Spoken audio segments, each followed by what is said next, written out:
it's John here from See You on the Start Line podcast. I'm the event coordinator and race director of CJM'S events. This podcast gives everyone an update on what's happening with CJM'S events each week. Sorry about last week, we missed it. Technical problems that we had, plus very, very busy when we were cleaning out of the Avon City Ford Muddy Good Run. But coming up this week, we are talking a bit about Avon City Ford Muddy Good Run, Ride the Rakaia, Ride the Wilderness, Wear Your Heart on Your Sleeve, Colour Zone Run, and some up-and-coming events. But first up, though, the Avon City Ford Muddy Good Run, that was back on the 29th of September. We're well into October now, but it was on the Sunday. It was an amazing event out at Mandeville Sports Centre, and seeing people crawling under cars, over cars, down water slides, mud slides, camo nets, and cargo net climbs, and crawling all through the mud everywhere, and especially the waste coast skippy bins that were filled with nice warm water.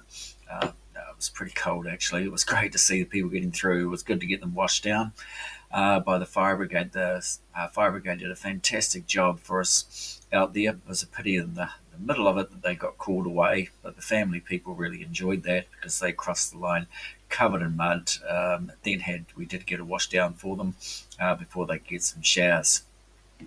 There's some pretty cool videos. You can check those out on our Facebook page, and photos from at GeoSnapshot if you want to have a look at those. So if you go to geosnapshot.com, you can view, there's thousands of photos that are there.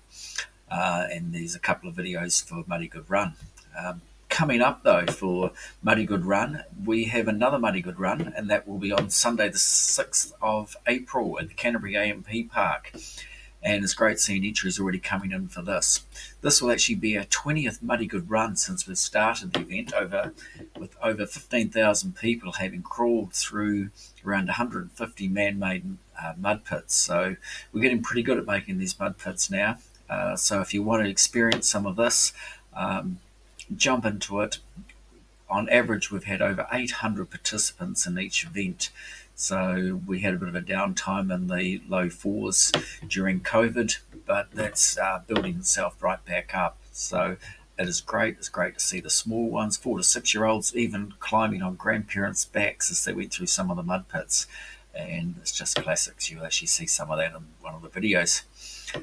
So if you do want to enter Muddy Good Run, go to muddygoodrun.co.nz, sign up for the 6th of April, put it in your diary, and when you do your training, just don't climb over anyone's car and training for that. You can do that on the day, though. Coming up, we have Ride the Rakaia. This is going to be on Saturday, the 26th of October. That's Labour weekend. Entries closed for this on Sunday, the 20th of October. That's the Sunday before it. So get in quick. This is going to be a great race. It's such a cool event. It starts at the Mead Hall, Community Hall. It goes up the north bank of the Rakaia River, up Leach's Road, and then down into the Rakaia Gorge, and then we have the climb out of it where we decide the king and queen of the gorge. This is always a good sprint up the hill. Very slow. We've got some videos you might have seen last time from our last email post that we put out there. There were people who were actually walking their bikes up there in the first year. But the finish line, it's outside the Rakaia domain, so it's a fast finish down the Rakaia Bar Hill Methven Road. That comes right down through Bar Hill, and it's some amazing country you get to see there, where it's a huge amount of cropping farming. On the north bank, you're going through dairy farms. Down the south bank, you're amongst all the cropping farms. Prize money for this, we have first overall for the male and females receive $500, seconds $200, thirds $100, and the king and queen of the gorge receive $100 each as well. Then coming up after Ride the Rakaia, we're still on the ride portion of it, but it's Ride the Wilderness. This is on the West Coast Wilderness Trail. While the original promos were talking mountain biking, it's probably now suited towards gravel bikes with the technology that's been coming into a lot of the gravel bikes. It's probably one of the fastest gravel bike races that you would participate on in New Zealand. And I think it's 86% of the race is on gravel, about 14% of it on tar. The trail has been purpose-built for biking, and it is fast, it is smooth, and those guys can really fly along, and girls actually. So while recreationally, a lot of people spend 4 days doing the trail, full length of the trail, which is 133k, but we race 126k of it. Uh, the record for it is 3 hours, 47 minutes, and 51 seconds. And that was done last year by Cam Jones. And believe it or not, his crank came off his bike before he got to Hokitika. He stopped, put the crank back on his bike, caught up to the bunches, and then rode away from them. So imagine what that time would be while it took him 3:47.51. If his crank hadn't come off, it could be 3:40 or at least. So there may be another record out there that can actually show what can be done on that trail. Then the women's record is held by Charlotte Lucas, local Hokitika, and she holds the record of 4 hours, 12 minutes, and 43 seconds. The time of 4 hours, 12 minutes was actually the record that was set the first year by Rion Nolan. So to think now that Charlotte's doing the same time that Rion did is pretty amazing, although Rion might have had a little bit more tar that first year, and it may have actually been a couple of kilometres longer. But there are 4 races, and this being the 126k from Ross, the 95k is from Hokitika, and 59k starts at Cowboy Paradise. There's always been a great theme out there at Cowboy Paradise, with the start being done by a shotgun. Whether it's done as a shotgun start this year, we still have to wait and see. We're just pending some stuff through with Mike, and he'll probably get somebody there to do the trick for us. The 21k will start at Kumara. Now, this is a great event for families, with some of the younger ones. For the Kumara ride, the minimum age is 7. We have a lot of people who will do the 7-year-olds. So the 7-year-olds will participate maybe with mum or dad, while mum or dad, the opposite, mum or dad may be doing one of the other events from Cowboy Paradise, Hokitika, or from Ross. There is transport available to the start, but that is very limited now. So if you want to get into Ride the Wilderness for any of those events, 21k, 59k, 95k, or the 126k, go to ridethewilderness.co.nz, get your entry in, and we'll definitely look to see you on the 16th of November. So that is a great ride. The following week, we're back in Canterbury, and it's going to be a lot of colour. So this is Colour Zone Run. This is a great fun event. It puts a smile on everyone's face, just like Muddy Good Run does. It's pretty hard to recognise some people the way it is at times, because there's colour everywhere. It's a 5k run or walk, so it's done on 2 laps of 2.5k, and we have 6 colour throws, which are all different colours. This is cornstarch, coloured cornstarch, so you can actually eat it. It's not bad for you, and it's biodegradable as well. So then we have 6 throws through that 2.5k, all different colours. That's 12 colours altogether. Then we have all sorts of colour throws and blasts of colour and everything in the finish area, where everyone just gets covered completely in colour.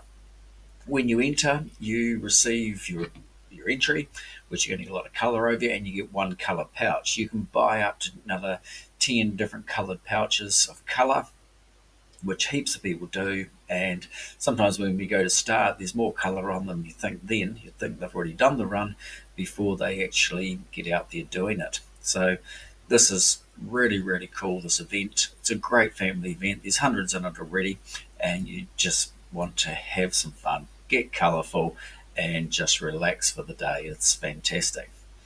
Ongoing this month, we have our Wear Your Heart on Your Sleeve, where you can walk 31Ks in the 31 days of October.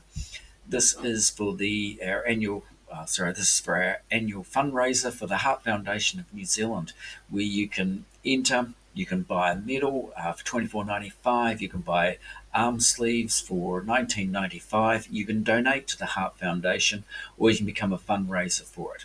A lot of people have already done their 31Ks in the 31 days. We've been doing it. I've been doing it with our wee cavoodle dog, Charlie, and I think we're up to about 16 or 17K, and we're only on the 9th So we're looking forward to getting our 31Ks knocked off and get some funds raised as well for the Heart Foundation in this area. We've already raised for the Heart Foundation over $70,000, so we just want to keep building that part of it. And when you enter any other Run NZ Run events, you can donate at any time to the Heart Foundation, or in that manner, you can actually donate also still to the Canterbury West Coast Air Rescue Trust. Talking of the Canterbury West Coast Air Rescue Trust, the medals, they had been delayed, quite amazingly, really. They left their manufacturers back on the 26th of September. They stopped off in Hong Kong, had a bit of a holiday there, then landed into Auckland last week and spent nearly as long to get from Hong Kong to Auckland as it did from Auckland to Christchurch. We found late yesterday afternoon, that they'd been delivered to the depot of our rural delivery man, and with a quick text to Angus, our mailman, he went out of his way, went over, grabbed the medals, dropped them off to us just after dinner last night, and I was going to say we got them together. Carol broke them down, put them in the envelopes, and they were there for Angus to pick up this morning. So those medals are actually in the mail now, and all those people receiving those will have received a tracking device for those at the moment, and they should receive those tomorrow because it's all on overnight courier. So if you did the Back to Base challenge, you should be receiving your medals tomorrow morning in the post. So hopefully you all enjoy those, and a big heart-pounded thank you from Carol and myself, and I know from the Westpac Rescue Helicopter team, the Canterbury West Coast Air Rescue Trust. A huge thank you from them. Raised was about $46,000 for the trust, and you see the real impact that it actually makes when they're saving so many lives. Right, so remember, when you're entering any of our events, make sure you click on the withdrawal insurance, click and purchase that. That gives you the ability to withdraw from the event up to 96 hours before the event. When you sign up to any of our events, you can actually click on any of our chosen charities to donate funds to. That's the Ronald McDonald House, Westpac Rescue Helicopter, or through Run NZ Run is the Heart Foundation as well. So if you're looking for an event to do in the coming weeks, months, or even into the new year, 2025, and we'll have an announcement on a couple of new events that will be happening and opportunities coming up, you can go to CJM'sEvents.co.nz. You can email me at john@CJM'sEvents.co.nz, or text or call me on 027 226 7769. Until next time, we'll see you on the start line. Thanks.